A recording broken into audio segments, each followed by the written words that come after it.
Hello, class. My name is Brian Murphy. I will be your English instructor for this summer.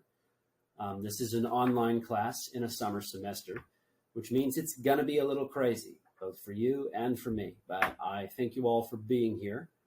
I would like to go over today the course syllabus, as well as maybe show you kind of the general layout of the course. And then when we're done talking about that, you will take the syllabus quiz based on the information that I give you. So thank you again for joining me. My name is Brian Murphy. That's Brian with a Y. I have my West Georgia Tech email listed here, brian.murphy@wesgatech.edu. My campus and office number is Carrollton in 207R. Now, 207 is the faculty office suite on the second floor of the first building when you come in there through the entrance of the new Carrollton, relatively new, Carrollton campus. And 207R is my specific office number. So you can come and find me there if you'd like. My office phone number is 770-838-3137. I'm not as good at answering phone messages as I am with emails, but if you call me and I'm in here, I will pick it up. My office hours are currently Monday and Wednesday from 1 to 3, and Tuesday and Thursday from 3:30 to 4:30, or by appointment. I am generally very flexible, so if you need to come and see me for whatever reason, I try to make myself available to my students to kind of help work around their schedule and everything. So if you send me an email and let me know, we can work out a time if those times don't work for you. So I do prefer, if you're going to come by even during office hours, if you would let me know by email beforehand, it would help because, I never know really what's going to happen. My boss may call me out of the room. I may have to go to some meeting or something. So if you will reach out beforehand and make sure that I will be in my office, it makes things a lot easier. My preferred method of contact. I prefer that you use my email from my West Georgia Tech student email account. You use your West Georgia Tech student email account, so I know that you're an actual student enrolled here. And send me an email from my wesgatech.edu account. Include your name and the CRN of the course you are enrolled in. The CRN for this course is 65211. So if you say, hi, my name is da-da-da, I'm from your online 1101, 65221 or 211. I just have a question. That's the best way to get in contact with me. I try to stay up on top of my email. I do have many students. Summer semester, I don't have quite as many students, but it's half the time, so it's still pretty stressful. So if I don't answer right away, please just be patient with me. I try to answer within a 48-hour period at the very least. If you don't hear back from me, you can send another one. Just try to be cordial about it because I do get a lot of emails, very high volume of student communications. And a lot of those communications are avoidable, right? Asking me questions that are answered on the syllabus and that kind of thing. Okay, so the course description. This is basically just a composition course. We're going to learn how to write essays, how to do college writing, how to do research, how to do analysis, that sort of thing. So it's pretty cut and dry. This text is on this class is, it says on campus, but this one is actually online. We do not have a textbook. Everything is free online. Some people like that because it means they don't have to spend a bunch of money. Other people get a little annoyed because they don't like reading things on a tablet or on a computer screen or whatever. But that's the way we're going right now. If you don't already have Microsoft Word, the college provides current students with a free copy of Office 365. I actually mandate that you use the free Microsoft Word that they provide you because it has features that make my job a lot easier. So if you go into your Okta dashboard and you click on your the little icon that says O365, it's got a blue square with an O on it. You click on that and that'll take you to your email, but over on the left, you can use it to navigate to the Office suite, including, Word, PowerPoint, Excel, all this stuff, which would be quite expensive if you had to buy it from Staples. So it's nice that they do give you that for free. Other than that, you may want to get like I don't know if you use a flash drive. The days of the flash drives are kind of over because we use Google Drive for everything now, or whatever drive you have. But yeah, that kind of stuff. You really don't need much for this course. Okay, so this is a bunch of stuff about spelling errors. I don't really stick to that in an incredibly strict way, but I do, of course, take off for those kinds of things. So let's go ahead and get down to the specific. This is, okay, the basic skills diagnostic. So the first thing that you're going to have to deal with, the first like kind of big assignment is coming up this week, and it's the basic skills diagnostic assessment. Now, students tend to freak out about the basic skills stuff, and it's kind of silly because it's only 5% of the grade total for everything involved in the basic skills. But the English 1101 course has a required diagnostic assessment. It's 100 questions, so it's a doozy. The diagnostic assessment is used to identify the strengths and areas of focus for the student. The diagnostic is not part of the student's grade. It is used to identify the student's abilities and provide a baseline for students that may need additional support. All students enrolled in English 1101 are required to complete the basic skills diagnostic assessment it says by the second week. I want it by the first week. Just get it done because we don't have the time in the summer. If a diagnostic assessment is not completed by the submission date, you will be required to complete the basic skills course folder. So basically what you do is you take the test. If you get below a 70 on the test, then you have to take you have to do the assignments in the basic skills course folder.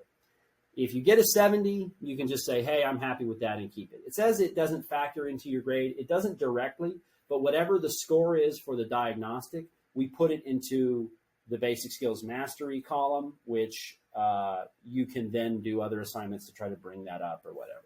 Again, it's all worth 5%. But if you make below the 70, you have to do all of the assignments in the basic skills course folder. And there's a lot of stuff in there to help you with grammar and mechanics and all of that stuff.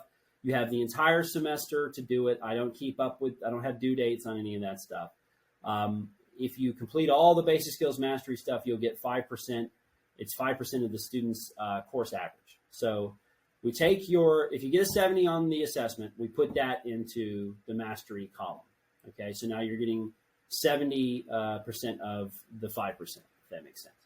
And then you can do the assignments to make up the rest of it, and we'll change the numbers once your average gets higher. It sounds very complicated. It's really not that complicated. If you have any questions about it, just let me know.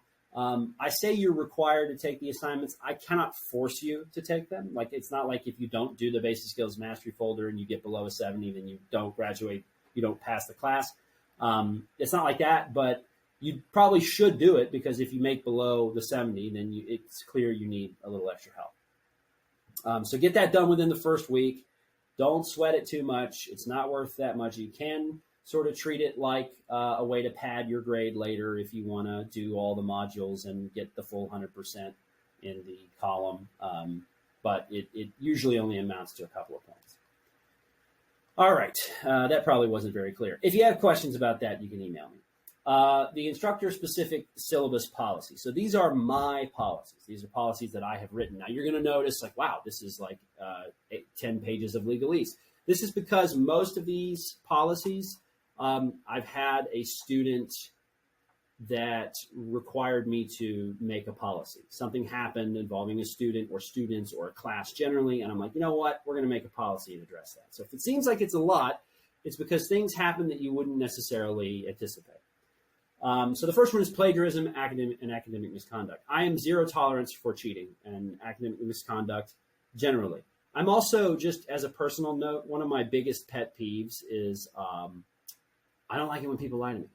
I mean, I don't think anybody really likes being lied to, but I really don't like it. It offends me on like a personal level. And cheating and plagiarism and that kind of stuff, it is a form of deception. So it's something that I take very seriously. I distinguish between two different types of cheating. We have what I call cheating on quizzes and tests, which is just, Googling answers or asking your classmate for answers or whatever.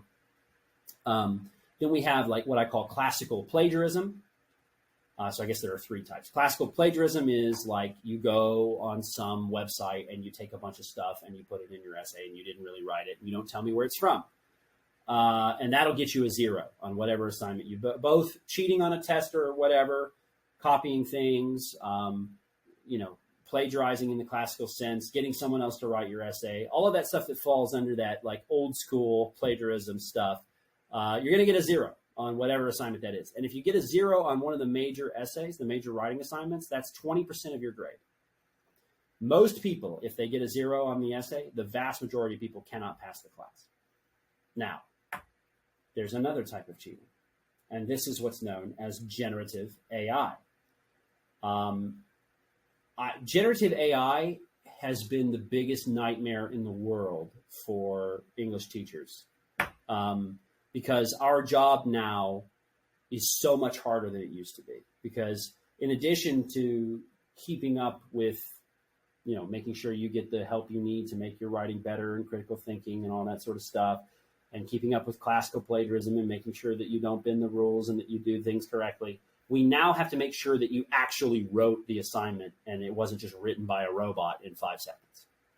And a lot of people don't bother. A lot of people just hard grade when they suspect AI and they don't bother. I pursue every instance of what I believe is AI use. If I encounter it and I think it's AI use, I pursue it. So I am not the guy to try to pass that off on. I will contact you. So here's the deal with the AI, and I have checked this with the Dean of Students. This is a policy that has been okayed. If you use generative AI for any assignment in this course and I catch you, and it is proven that you've done it, and I know how to prove it, and I will, you get an F in the course automatically, period. No questions, no ifs, ands, or buts. And if you know people who have taken my class before, you may have heard this. I will fail you if you use AI. I do it every time. If a student passes off AI on their essay, on their writing diagnostic, on their discussion post, anything, I will go, that's AI, you fail. And I will do this every time. You can ask. I will do it. These are non-negotiable penalties. So please don't put yourself in this position. So to recap, classical cheating and plagiarism, 0 on whatever assignment. AI usage, F in the course.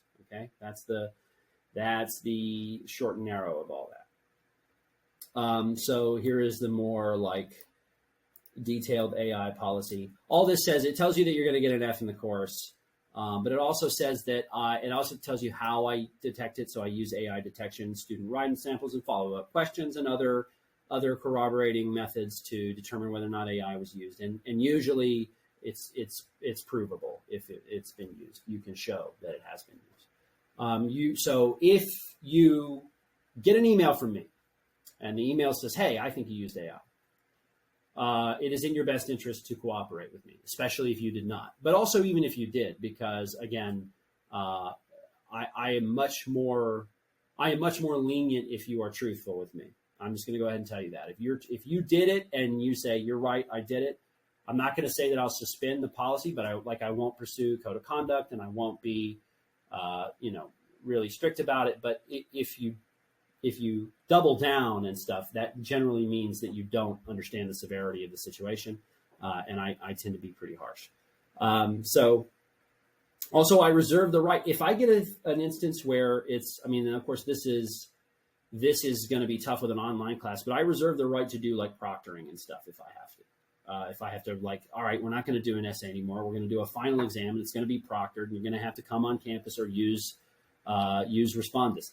I will do that if I have to. I don't want to do that, but I will. So you are also expected to sign the AI contract. I have an AI contract. It is under the, let me see what tab it's under. Make sure I understand exactly where it is. It is under the course information tab.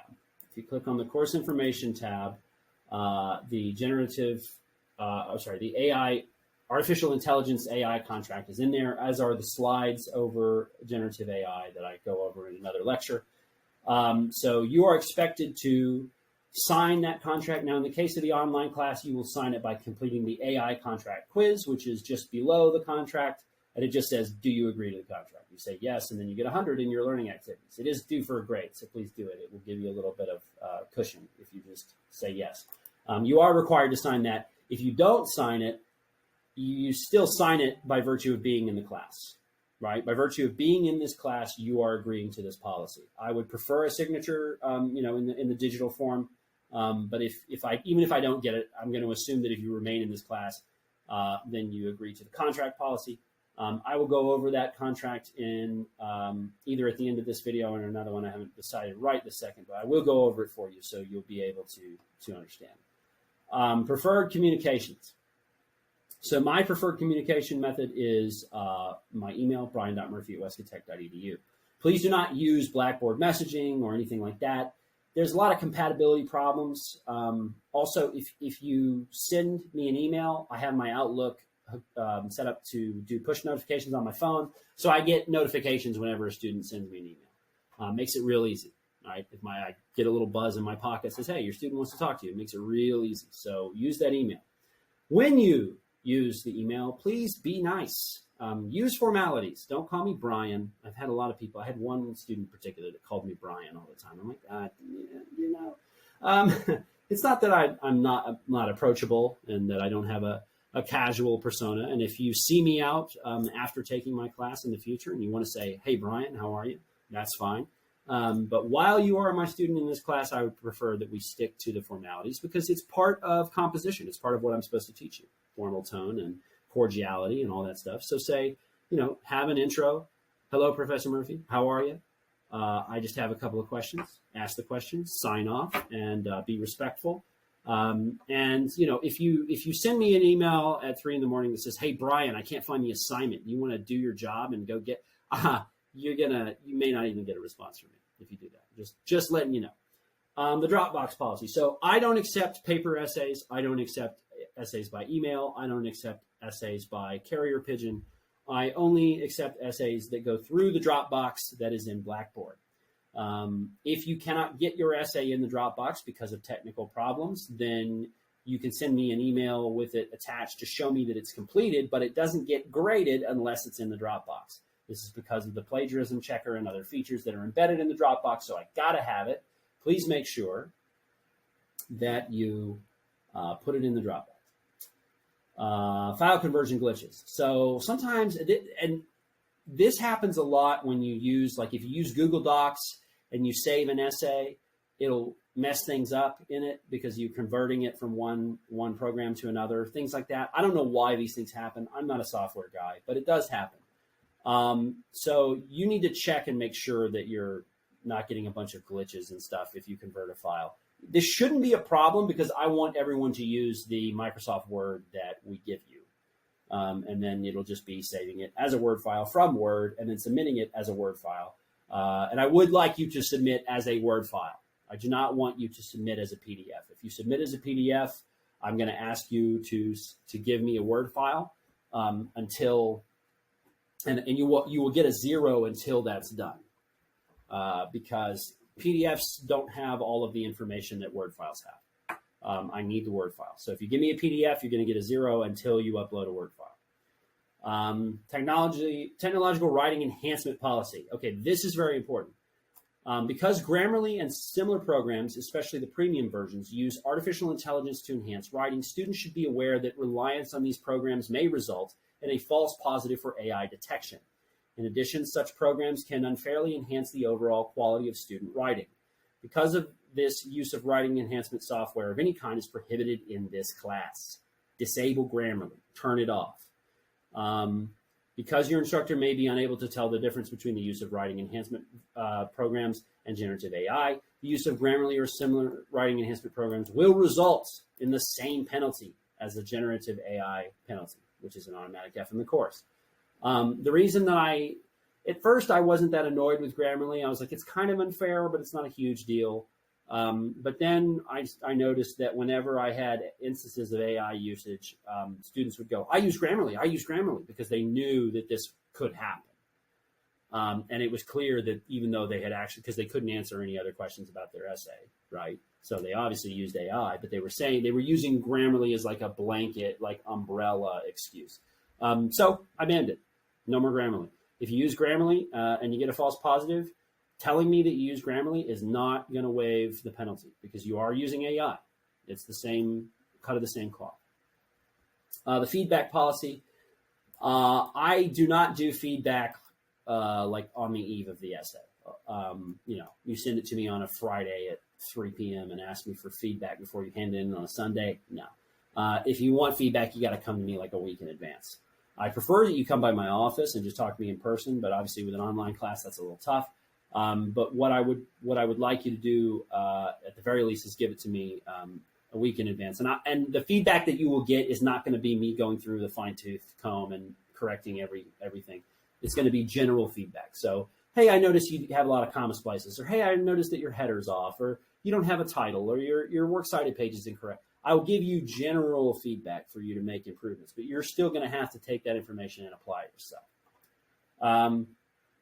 Student accountability policy. So I do my darndest to notify you when things are due, and they reach out when things are coming up. But best laid plans of mice and men. Sometimes maybe I don't send an email and something is due. It is your responsibility to complete the assignments in the course and to do what's listed on the syllabus. And I will do my best to keep you prompted and informed, but it is your responsibility to stay prompted and informed yourself. You need to check the syllabus on a weekly basis. You need to check the assignments on a weekly basis. You need to make sure that you use the syllabus and not just the calendar and Blackboard, because the syllabus is law. If something disagrees, if the syllabus calendar and the Blackboard calendar disagree, the syllabus calendar wins the disagreement. So check it out. Go in there once a week. You need to inform me if you've got something going on in your life. You need to tell me. You need to tell me in a timely manner, right? You need to resolve anything that you have where you don't understand what's going on, or you can't find something. You have this phenomena where people will go in and they won't be able to find something, and they think that means they don't have to do it. No, you have to reach out to me, and you need to pilot your education is what I'm trying to tell you. I will help you. I'll be your co-pilot, but you're the one flying the ship. So if you don't understand something and you don't reach out to me, that is your problem. If you can't find something and you don't ask me where it is, that is your problem, right? So please do that. You are accountable for what's going on in class. Also, student independence clause. This is a similar thing. I used to call this the learned helplessness clause. My wife is like, you can't do that. You're going to need to learn independent problem-solving skills to graduate college and to function in the real world. This means that if you run into a problem, and let's say that I'm not available, it's the weekend or something, and I'm not on top of my email, there are things that you're going to need to figure out on your own. If you, like, for example, if you can't figure out how to do something in the word processor, you can Google how to do all of that stuff. You can Google anything related to software or anything. You can use AI to help you with that. You can ask it questions, and that would be fine. But there is an onus that falls on you to take care of things. And if you can't find something, or you don't understand something, or something isn't working, you need to exhaust all of the means of trying to figure it out before you ask me. Because what will happen is, like, I've actually had students send me an email. Hey, Professor Murphy, what is essay 1 about? Did you go into the Blackboard module? Did you open the essay prompt and did you read it? No? Okay, don't email me. Go do that. And then if you have more questions, then you can email me, right? You have to be independent with that. There's a learned helplessness is common. I don't know how to do it. Well, nobody knows how to do anything at first until they try to figure it out. So try to figure it out. If you can't figure it out, then you contact me. Part of that is because of the high volume of communications I get. It makes my life easier, but also it's a skill you got to develop. You got to do it. I don't need this, hey, tell me what I could read if I bothered to read it. Like, no, we're not going to do that. Dual enrollment clause. If you're a dual enrollment student, you are held to the exact same standards as any other student. Why do I have to say this? I don't know. I'll tell you what happens, though. I'll get a dual enrollment. Dual enrollment is a tricky thing. I think it's good in many ways. I think it's not so good in some other ways. One of the things that's kind of tricky about dual enrollment is you're not always ready for college when you say you are. And so dual enrollment students, which for those of you that don't know, a dual enrollment student is a student that is actively in high school, that is taking the class both for high school and college credit. If you are a dual enrollment student and you need this class to graduate, then you need to do the work in the class so that you can graduate. Don't email me the last semester and ask to make everything up because, oh my God, I'm not going to get to walk with my friends. That's not my problem. And I don't mean to sound callous. I'm not. I understand that that's an important thing, but it's the reality of what I do. I am a college professor. I'm not a high school teacher. If it was your high school teacher and they wanted to give you extra credit so that you could walk or whatever, that's different. But I'm a college professor. That by being in my class, you are saying I'm an adult and I can handle adult responsibility. If that isn't true, then you don't need to take this class. Plain and simple, right?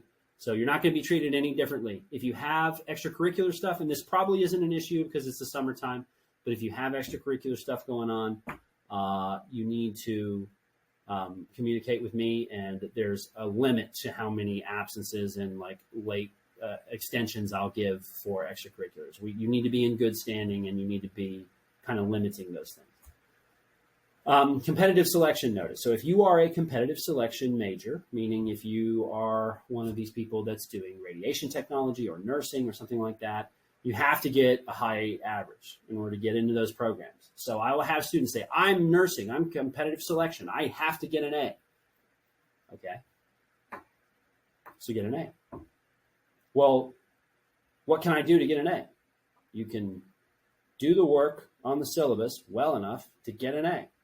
Well, can you give me a bunch of extra credit right at the end so I can get an A? No. Because that defeats, and this is the thing that kills me, is that defeats the purpose of competitive selection.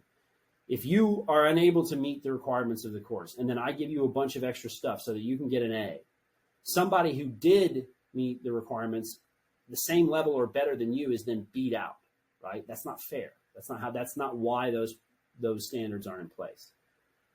So if you're a competitive selection, my heart goes out to you. I hope you can stay on top of things, but we really, really need to realize that's not a reason for me to have leniency. All right, recycling work from other classes or previous attempts at this class. Could be that you've taken me before. It didn't work out. You had to withdraw. You failed for whatever reason, whatever. If you've taken my class, or if you've taken any class with similar assignments or anything like that, and you recycle work, that counts as plagiarism. Don't do it. Don't recycle work. Don't hand in the same essay that you gave before for this class, because that's what's called self-plagiarism or dovetailing, and it carries the penalty of 0. Okay, so don't do it. Computer use during lectures, this won't apply to you because you're online. If you're using a Chromebook or a MacBook, or like basically an Apple computer or a Chromebook, you may have problems with that. Okay, I'm letting you know this is the issue with Chromebooks and other devices. There are some types of computers and tablets and various things like that, Chromebooks, that have compatibility issues with Blackboard. I wish that they would figure that out, but I don't do technology. I don't do that stuff. So if you rely on one of those, then you may, if you may want to look for some kind of backup. If your Aunt Beatrice has an old desktop in the the guest room, maybe dust it off if you're using a Chromebook, because I'm not saying that you will run into problems. It's hit or miss. Sometimes people have a Chromebook and MacBook, they do fine. Sometimes they have it and it's just problem after problem after problem. So be aware of that. Also, I don't have any control over the technical end of things. The only control that I have is over the grade book and whether or not you can see the assignments or access them, that sort of stuff. I don't have any control over your login, your Okta dashboard, banner, any of that stuff. I cannot change that stuff for you. Content advisory. All right, this is an important one because I have said this before and had people just ignore it. Sometimes, so when it comes to an English class, we're going to be reading some stuff and we're going to be talking about it.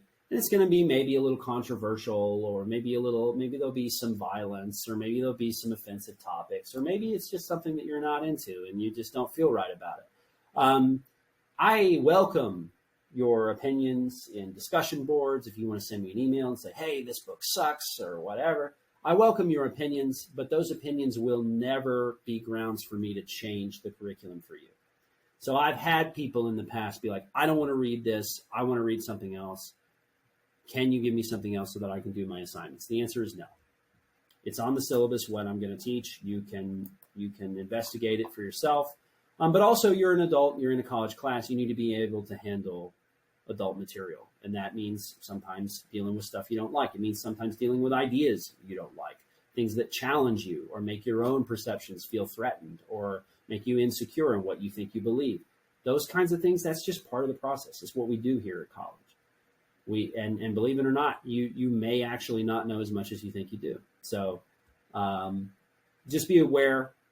I welcome disagreements. I welcome expressions of opinion. I do not substitute assignments or readings for moral objections or any other kind of objection, really. So if it's on the syllabus and it says we're going to read it, we're going to read it. If that's a problem, your enrollment in this class is voluntary. Disruptive behavior usually won't be a problem. Don't be a jerk. Okay, you're online. It's not going to be an issue. Don't be a jerk to people in the discussion boards. Don't be a jerk to me by email. We should be fine. Course materials and Blackboard. So always go by the syllabus. That's the short version of this. The syllabus is law. Okay. If it's not on the syllabus, it's not due. Well, what if I see something in Blackboard and I don't see it on the syllabus, or vice versa? The syllabus is law. Okay. The syllabus will always take precedent. Now, if the assignment is not visible or if I forgot to upload it, which isn't an issue this time because I know that all the assignments are there. I know they are. But in the event that a mistake happens or something like that, okay, that would be different. We'd have to work it out. But other than that, if it's on the syllabus, it's due. If it's not, it's not. Okay. Attendance, not. You do need to, in the first week, you need to do the course agreement form. If you don't do that, you're going to get booted out of the class. And there's nothing I can do about that. They require me to do that.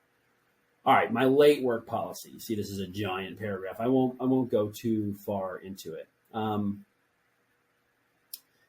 The only assignments that I take late without a credible excuse are essays, and I take them for a 5-point deduction per day. So you don't want to hand in your essay the day it's due. You want to wait a day because you think you'll be able to get a higher grade. Then go for it. You'll get a 5-point deduction. You can take the extra day. I don't care about that. It's 5 points per day on an essay, a major writing assignment. Those are 3 total assignments. There are 3 essays in this class. Every other assignment, if you miss it, I need a credible excuse as to why you missed it. And I'm going to request proof, and I decide what counts as acceptable proof on a case-by-case basis. I'll tell you what doesn't count as a credible excuse for missing class is work. Work does not count. If you're here, you need to be here. If you have to work, then you can work, but don't expect me to think that that's correct. Oh, they called me in for a shift at O'Charlie's. Okay, well, I guess you prioritized the shift at O'Charlie's over your school, and that's a choice that you can make in life. The documentation, if you're sick, I may ask you for, that's a kind of a sticky area because I don't necessarily need to know what happened to you. Doctors can generally print you to whom it may concern. Please excuse so-and-so. They were in my office for whatever. I may need that. Of course, if you don't have insurance and you have the flu or whatever, like I said, we can work it out on a case by case. But I may ask you for documentation, and I usually do. Work-related matters, personal issues, vehicular problems, or technological problems do not count as credible reasons for missing deadlines or class. My internet was out at home for a week, and I couldn't do my assignment. You couldn't go anywhere else. You couldn't come to a campus and go to a library. You couldn't use Starlink or something. I don't know. There's a lot of stuff you can do and also if you run into a problem, it's not to say that like, oh no, I couldn't submit the essay. Does that mean I don't get a grade for it? If you can show me the error message and stuff and say, I don't know what's going on, then yeah, I can work with you on stuff like that. But if you come back at me like a week later and say, hey, I missed this because my internet went out. Okay. I mean, that was a week ago, right? So we need to be prompt in communications and, technological problems, my car wouldn't start. Okay. I get it. Maybe it didn't, now what might help you in that scenario, is if you send me a picture with your, driver's license and hold it in front of your Volvo that's burning on the side of the road. That might be something I would be willing to excuse. But the reason that car trouble and stuff like that is not allowed is because most people that use it as an excuse just make it up. They say, oh, my car wouldn't start. That's why I didn't get up. It's like, okay, I don't know that. So also, get a ride. Figure it out later. Okay. Personal issues. Like, oh, yeah, I was having personal issues. Okay, well, again, that's not an issue that affects the class. Okay, if you do have a credible excuse, then it's your responsibility to follow up with me about making up the assignment. That may involve coming and doing a test while I'm in the room. It may involve, depending on the assignment, of course. And with you guys being online, probably I'll just open it for you and let you do it. But it's your responsibility to follow up with me on that. Let's see, what else? Quizzes in class, yeah. Oh, essay outlines are not writing assignments, and I don't take those late. In class and pop quizzes, not relevant. I'm not going to give you guys any pop quizzes, but it's on there. Late to class, also not relevant. This is online. Technical difficulties, I have no control over your login and stuff, and you need to communicate with me if you're having issues. You can't come back like 2 weeks later and say, oh, I was having issues with my login. Like, you got to tell me as it's happening. The Blackboard timeout error. The most common login error occurs when Blackboard times out of the Okta dashboard and therefore produces an error message. So you'll be in your Okta dashboard and you'll click it, and then it'll come up and show you an error message on Blackboard. That's because you left your Okta browser open and it logged you out, but it didn't tell you. So you just log out of the Okta dashboard. That's where you can see the 4 icons for Banner and Blackboard and all that stuff, and then log back in. Once you've logged back in, Blackboard will reset, and you'll be able to access the course and content. That is the easiest fixable error that happens. Writing sample clause. Because of AI, I may ask you to produce a writing sample under controlled conditions, either through an online proctoring or like some other means. It won't count towards your grade, and you're agreeing to do so by being in the class, because I need to be able to make sure that you actually wrote the essay and not a computer. So if I ask you to produce a sample of writing that I know you wrote for sure, then that may help with that. Respondus browser. So we are doing the Respondus. I don't have the Respondus set up yet. It's going to be one of the 3 quizzes over 1984, which we're going to do at the end of the semester. So don't work too far ahead on that, because I'll get an email for Respondus within the first couple weeks of the semester for the IT people to set it up. Respondus is an online proctoring service, and at least one assignment for every online course has to be proctored by Respondus. If you can't get Respondus to work and you need a webcam to make it work, then you'll have to come in on campus and take the proctored assignment. So they do that in the library. All right, grade rounding policy. I will round the grade if you get within a point of the next letter grade. So if you get an 89.3, I'll give you an A. Most people only do it if you get over 0.5, but I'll give it to you for the whole point. If it's any more than that, I will not round it. I've had people ask me. I had a student ask me to round it 3.6 points one time, which is crazy, because they were in competitive selection and they had to get an A. And I'm like, well, don't you realize that I would basically be giving you an A that you didn't earn and booting someone else out of the program? But whatever. All right, so that takes care of all that. You can go and read that over. Most of the questions on the quiz for the syllabus will either be covered in the personal syllabus policies there, or they'll be covered in my contact information up at the top. This is all just kind of general stuff we don't have to go over. This is the grade breakdown. Writing assignments, there are 3 of them, 60%, 20% each.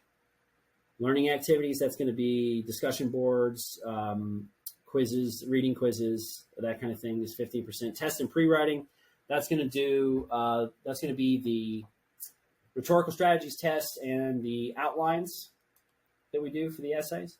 The basic skills is 5%. The diagnostic assessment is 0.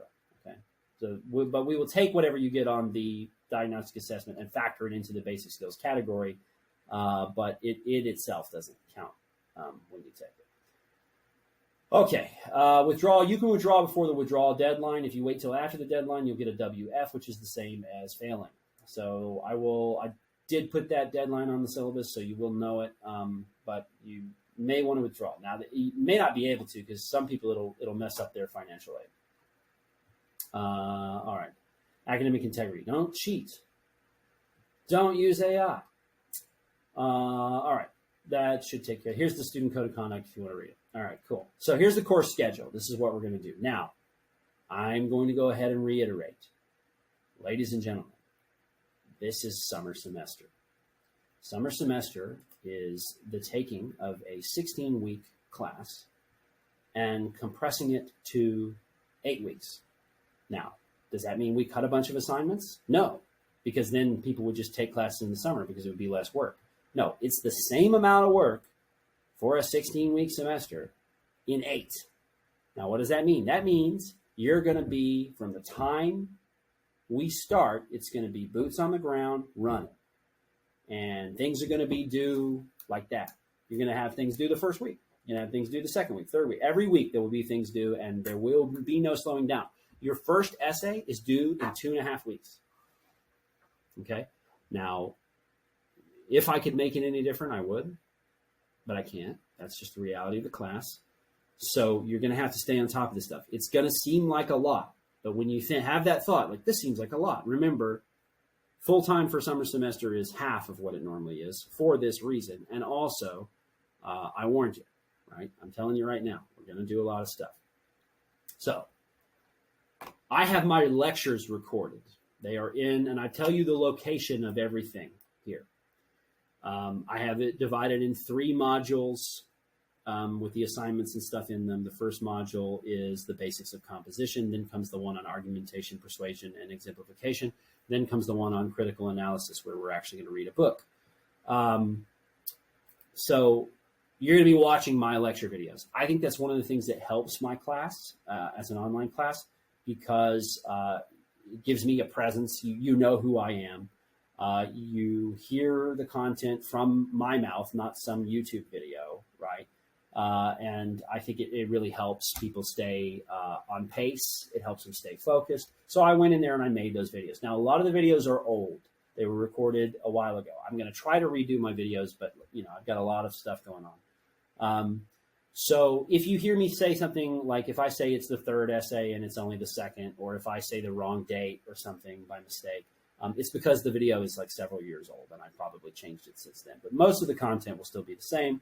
And you're going to watch my videos and then do whatever supplemental stuff every week. So week number 1, which we begin on Sunday, June the 1st. I guess the date is messed up there. That's okay. These are just the due dates. So we start for May 27th and we end on June 1 for week 1. We're going to do the Intro to Course and Syllabus lecture video. That's this video right here. Then we're going to do the Plagiarism lecture video. Then we're going to do the Intro to Rhetorical Strategies lecture video. Then the Artificial Intelligence and You lecture video, which is also one that I just made not an hour ago. Then we have another lecture video over the Intro to Essay 1, the standard essay rubric, and then one over MLA formatting. Now that seems like a lot, but really this is only like a couple of hours. It would be like sitting in class for two sessions a week, right? Okay. Then I want you to read the course syllabus. I want you to read the AI contract. I want you to go over the PowerPoint presentation for AI. I want you to read the Allegory of the Cave by Plato and the Writing Assignment 1 sheet. That's just to know about the essay, know what's due, okay? The Allegory of the Cave is not very long. It's kind of old, but I quiz you over it, but the quiz is real easy. Then what's due for a grade? So Sunday, I need the basic skills assessment. I need the AI contract quiz, which is real easy. Do you agree? Yes. Okay. You get 100. The syllabus quiz and the first discussion also, as well as the plagiarism quiz and the quiz over the Allegory of the Cave. Now, you may be overwhelmed. That's all in the first week. Yes, it is. Again, this is the nature of the beast. But I think you'll find that it's not quite as much as it seems, right? Just, the discussion is like introducing yourself. The plagiarism quiz is like how not to cheat. These are easy assignments. This is not super heavy stuff. The biggest thing is going to be the basic skills thing. You're going to need to get that done pretty quick. Then week 2, I want you to watch the process strategy lecture video, the compare and contrast lecture video, some thoughts on the Allegory of the Cave lecture video, cause and effect lecture video, and classification division lecture video. So those are each rhetorical strategies that you can choose for essay 1. I have lecture videos explaining them. They're all about 10 or 15 minutes long. It's nothing crazy. I think 20 at the max. I want you to read the lottery, the Outline 1 assignment sheet, the process strategy chapter, the compare and contrast chapter, the classification division chapter, and the cause and effect chapter. Again, those chapters are very short. They're like 5 pages. And most of it is just you read the first couple of pages and then that's it. Due for a grade. Wednesday, June 4th, I need your writing diagnostic. That's like your writing sample. Don't use AI on that because I'll fail you for that too. Discussion 2 is also due on the 8th. Or I'm sorry, the diagnostic is due on Wednesday. Some things are going to be due on Wednesday. Some things are going to be due on Sunday. It's just the way the pacing goes. So I want 3-4, 3-6, 3-3, and 3-7. Both the textbook quiz and the rhetorical strategies tests due by the 8th. So that's a lot. And then the reading quiz over the lottery. And then the essay 1 outline is due Sunday, June 8th. Okay. And then I want you to watch for week 3, Intro to Argumentation, Persuasion, and Exemplification lecture video. Intro to Essay 2 lecture video. Lecture video over Poultry for POTUS, which is a humorous demonstration of argumentative essay structure. It's a satire that I wrote, but it shows you how to write an argumentative essay. And then I want you to read MLK's Letter from Birmingham Jail, the Chapter 5 grammar chapter. You don't have to read that thing in its entirety, but if you know there's something that you struggle with, then read about it for grammar. We're going to do the 3-8 persuasion chapter, and then the writing assignment 2 assignment sheet. Due for a grade. Wednesday, June 11th is writing assignment 1. So your essay is due, as I said, in 2.5 weeks.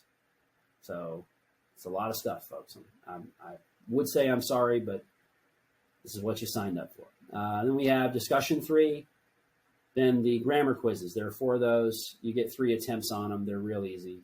I don't know how many questions they are. I can't remember, but it's not crazy. And then the textbook quiz, just the textbook quiz. There is no rhetorical strategies test for persuasion, 3-8. And then there's a reading quiz over Letter from Birmingham Jail.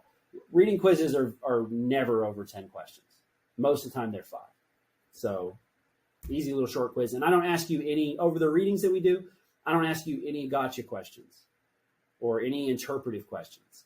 I just ask you plain and simple. Who's the speaker in this text? What happened? Right? The very easy question. So you're not going to need to understand it super well. You just kind of need to know what happens in order to do well in the reading quizzes. And they don't count very much anyway, right? All right. Week 4, watch the lecture video over practicing the persuasion strategy, the credibility test, using Galileo, and some thoughts on Letter from Birmingham Jail. Then read Jonathan Swift's A Modest Proposal. You're going to wonder why I have a job when you read that. The 3-9 chapter, and the Outline 2 assignment sheet. Then due for a grade that Sunday is the Discussion 4 credibility test, the 3-9 textbook quiz and rhetorical strategies test, and the reading quiz over Modest Proposal. All right. Then we're going to, for the week 5, we're going to watch a lecture video over logical fallacies. This is very important. That's our SLO assignment. We're going to watch the lecture video over some thoughts on A Modest Proposal. Then we're going to begin the intro to Orwell. So that's technically Unit 3, but we're going to get a jump on it before the essays do. Then read the PowerPoint slides over the 30 logical fallacies, the list of fallacies, if that helps, the 310 chapter, and then for the next week, you're going to read George Orwell's 1984, Book 1. I'll get to more of that in just a minute.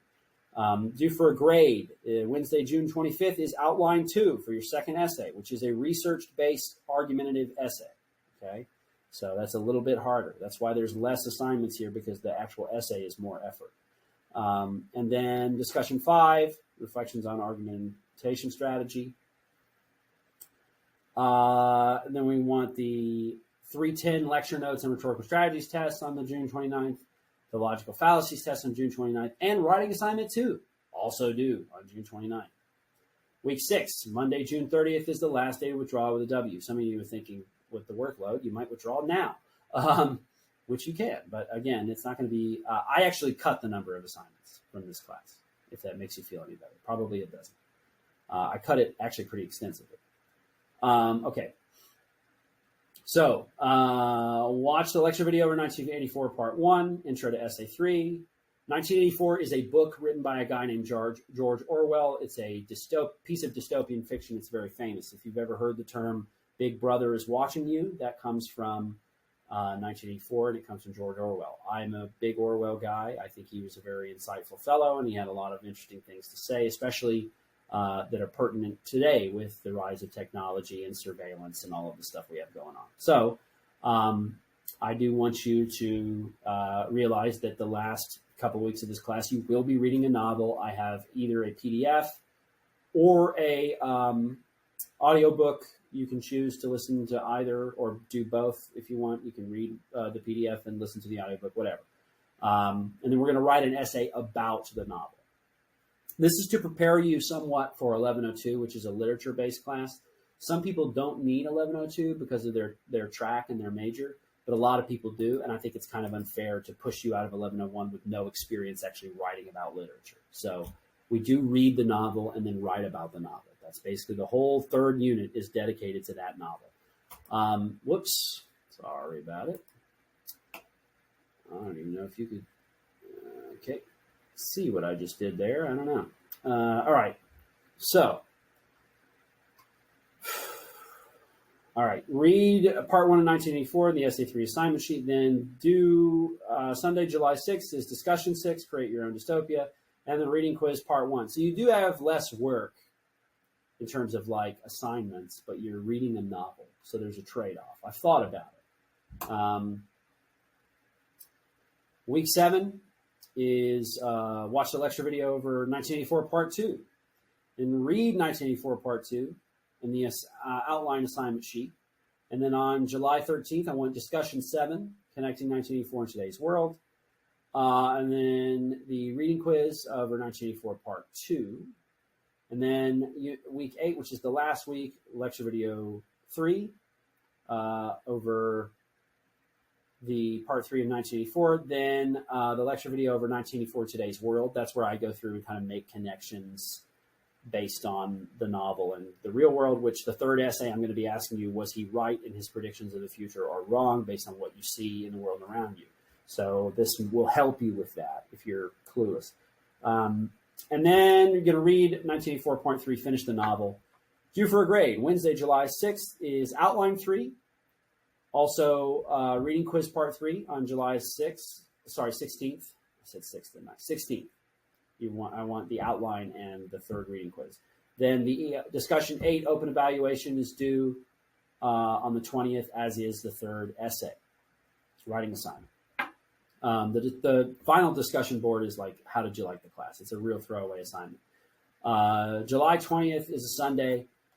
There is no final exam in this class. Okay, so when you're done with the essay on the 20th, you're done with my class, and then I get to grading. Essay 3 can be submitted no later than Tuesday, July 22nd. If you submit it after Tuesday, July 22nd, I won't take it because I won't have time to grade it. Late penalties will still apply, but I'm giving you the absolute maximum amount of time to do the work.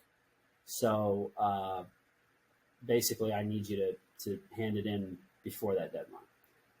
And then final grades are due Thursday, July 24th at 5 o'clock. Please don't ask me what your grade is or ask me for stuff. What happens at the end of the semester is students send me a bunch of panicked emails because they're freaking out about whatever. Try not to do that if you can. The grades will be posted to Banner once they are approved.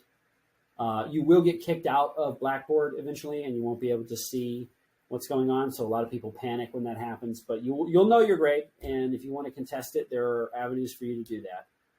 You should only contest it if you think you've been treated unfairly, because otherwise you're not going to win. But that's how it goes. Okay. So that takes care of the syllabus. Just in a very quick fashion, I'm going to kind of show you the layout of where everything is.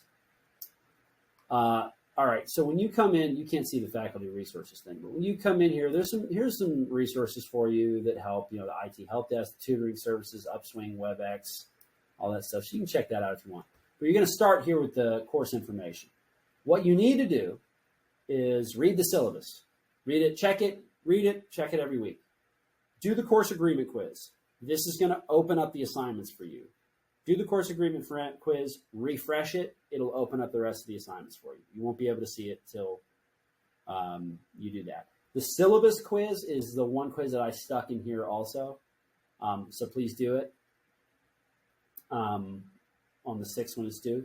Then here's the PowerPoint presentation on generative AI. It's the same one I go over in the video. Here's the AI contract. Read over it. I'll probably do that in the second video because I'm getting a little winded, but I will read over it for you. And then here's the AI contract quiz. Then we have the basic skills assessment. Remember, you have to do this by the 1st. It's right here. It's 100 questions. Please take this assessment in a place with strong internet. Do not close it out when you take it. Every semester, I have to open it up 3 or 4 times for somebody who's trying to do their assignments in the middle of a field somewhere. Like, just make sure you have strong internet. Don't do it during a thunderstorm, that kind of thing. Do it in one go. Don't close it out. Don't close it out. You can't. If you close it out, it's going to screw it all up. These are the mastery assignments. Again, you only have to do them if you get below a 70. It's not clicking down for some reason. There they are. And there's a bunch of them. Okay. These are writing resources. These are just things to help you with writing. Just various things. I'm not going to go too much into that. It's there for you to peruse. Here's Unit 1. So these are the 3 units right here. Unit 1, Unit 2, Unit 3. Very easy. Unit 1, Basics of Composition. Click on that. And I restructure this my own way because I feel like it's the best. But here's the textbook, the full textbook. We also have the isolated chapters in the various folders of relevancy. Here's the writing diagnostic assignment where it basically asks you what you're going to do with your future at West Georgia Tech. I just need a writing sample to make sure that you're not a robot. Here are the short readings for Essay 1. And also, so here's Plato's Allegory of the Cave, Shirley Jackson's The Lottery. Here's audio recordings for both. Here's the slideshow over plagiarism and the Intro to Rhetorical Strategy slideshow. This is where all the reading quizzes are and the plagiarism quiz in here. These are where the discussion boards for the first unit are. There are 2 of them. These are my lecture videos. Okay, so you click on that and you see there are links, and you click on that. It'll take you to my YouTube page where I give the lecture. And then these are the chapters on the rhetorical strategy. This has the textbook quiz and the rhetorical strategies test, so you can read the chapter. And also there's other stuff in here like instructional videos that I didn't make, but I included anyway, or examples of the process, strategy, and writing, and that kind of stuff. There are other things to help you understand the concept of the rhetorical strategies. Same is true for all of these. They're just other rhetorical strategies. And then the writing assignment 1 is down here. I put the MLA quick guide in there. Please read it before submitting the essay. It'll improve your grade a lot. Here's the outline, and here's the writing assignment. The Dropbox. Click on the Dropbox. It has the, come on, Sparky. Yeah. So it has the AI warning. You have no excuse to not know that I will fail you if you use AI. But then here's the outline template. So you do the outline and then submit it to this Dropbox. And the same is true with the essay. But the thing is, some students I've noticed they don't really know what an outline is. An outline is like you're laying out your essay. So you have to read the essay assignment sheet first. For some reason, I had students that thought that they were independent assignments one time, which is okay. But read the essay 1 assignment sheet first. I have a whole video about it in the future. Unit 2 is argumentation, persuasion, and research. It's laid out essentially the same way. Okay, so you can basically figure out, like, I have folders. The folders tell you what's in them. Hang on. Yeah. So here's chapter 5 on grammar, the short readings, the reading quizzes, discussion boards, lecture videos, the various rhetorical strategies chapters, and then the writing assignment. And the same is true for Unit 3.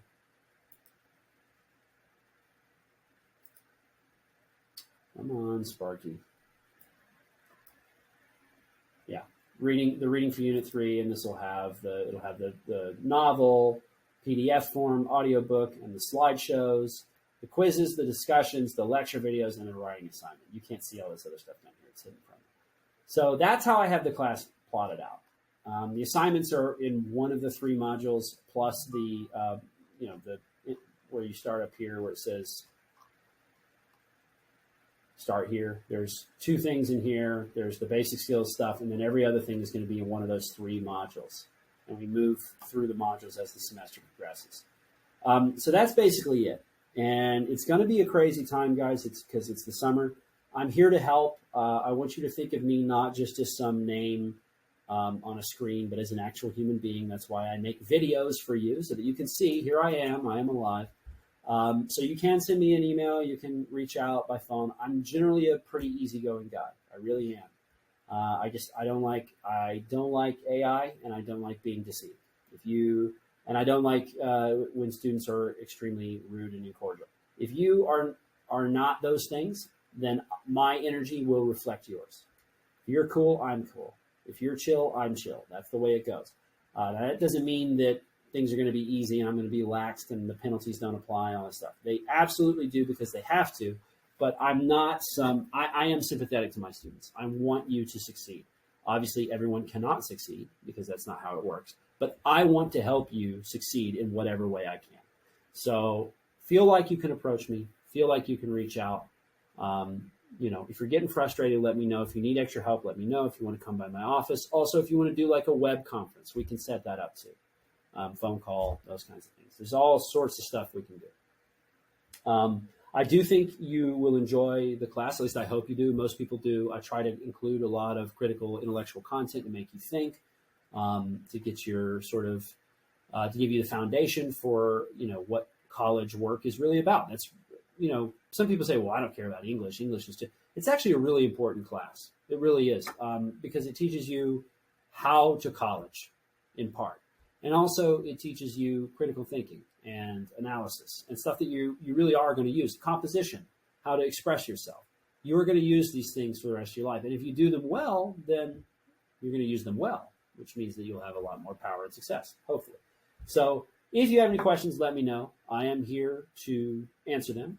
I suppose I forgot to tell you a little bit about who I am, so I'll make it quick. I'm married to an English teacher. Her name is Morgan. She's beautiful. I have a son. He's amazing. His picture is up there at the start of the syllabus. His name is Aiden. Aiden is my sidekick. We're going to take over the world. I like to garden. I have an excellent garden right now. It's better than yours. It's okay. And then I also have chickens and quail. I like homesteading. I like nature. I like kayaking and fishing and that kind of stuff. Very outdoorsy guy. A little bit on the nerdy side, so if you're a nerd and you want to figure out what kind of nerd I am, you might want to drop me a line. I'm not going to broadcast my nerdism for everyone. It's not anime, if that makes you feel better. It may probably disappoint some of you, but and I feel like I enjoy helping people become critical thinkers, and I enjoy helping you on your path to wherever it is that you're going. So good luck. You do need to hit the ground running, and reach out if you need anything at all. See you later.